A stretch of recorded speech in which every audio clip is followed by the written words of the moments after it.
Sarah stands radiant outside her house, bathed in the warmth of the sun. Her parents stand proudly on either side, their joy radiating as they celebrate Sarah's achievement. Sarah stares at the invitation, her expression a mix of thoughtful curiosity and deep unease. The abandoned school looms in the heavy fog, its silhouette stark against the dim morning light. The air hangs thick with the scent of mildew and dust, a palpable sense of decay permeating the scene. I pause at the entrance, an intense unease washing over me as I contemplate the threshold before me. The students cautiously enter the abandoned school, the silence within deepening their unease. Rusted chairs and decaying walls serve as grim reminders of the school's forsaken history. Sarah observes her surroundings, her senses heightened, as she notices details that amplify the sense of foreboding. Unaware of the dangers lurking ahead, they move deeper into the school, each step echoing in the oppressive silence. Mr. Farhadi, pale and unsettling, guides nervous students into a stark, dimly lit classroom. The classroom door slams shut with a resounding echo, sealing them inside. Uneasy glances pass among the students, each sensing the weight of the moment. Mr. Farhadi's words cut through the silence. This exam is a one-time event. You must endure until the end. There are no retakes. Students sit rigidly at their desks, eyes fixed on the screen, their faces reflecting the stark intensity of the question before them. If you had to sacrifice one of your classmates to save the rest, who would you choose?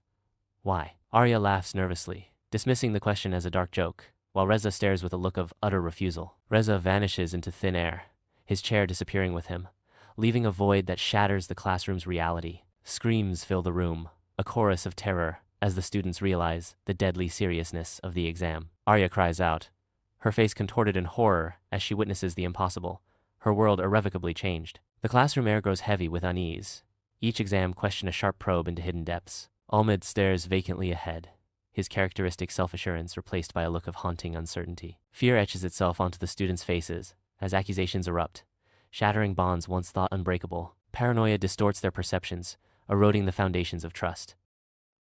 In the haunted school classroom, shadows dance ominously as Sarah sits alone, a mysterious notebook her only companion. With each answer she writes, an icy chill permeates the room, the ink in the notebook growing darker, as if absorbing the surrounding gloom. Whispers echo through the haunted classroom, growing louder with each stroke of Sarah's pen. Sarah pores over the notebook, its pages nearly consumed by ink. An eerie glow emanates from the walls as writings materialize. Only one can leave here alive. Frantically, Sarah jots down notes, deciphering the riddles. Sarah realizes that lying won't make her disappear, but writing the truth puts her in mortal danger. Sarah confronts the ultimate question, her resolve tested by the encroaching darkness. As red eyes emerge from the shadows, Sarah's hand trembles, the weight of her decision palpable. Defiantly, Sarah declares, "No, I choose truth over death." In an instant, the shadows recoil, and a blinding light consumes the haunted classroom.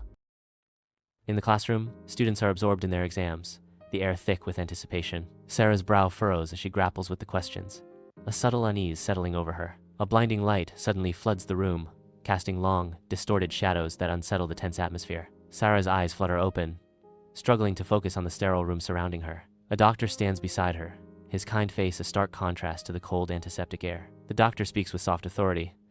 "You are the only survivor of the incident at the school." A wave of shock and grief washes over Sarah, tears welling in her eyes. Sarah is jolted awake in her bed, ensnared by twisted sheets, her mind still tormented by the echoes of the classroom and the searing light. She rises abruptly, drenched in a cold sweat, struggling to catch her breath. Sarah looks at the mirror. A chilling message materializes before her eyes. "You haven't completed your test." Sarah recoils, her voice trembling with fear. Am I losing my mind?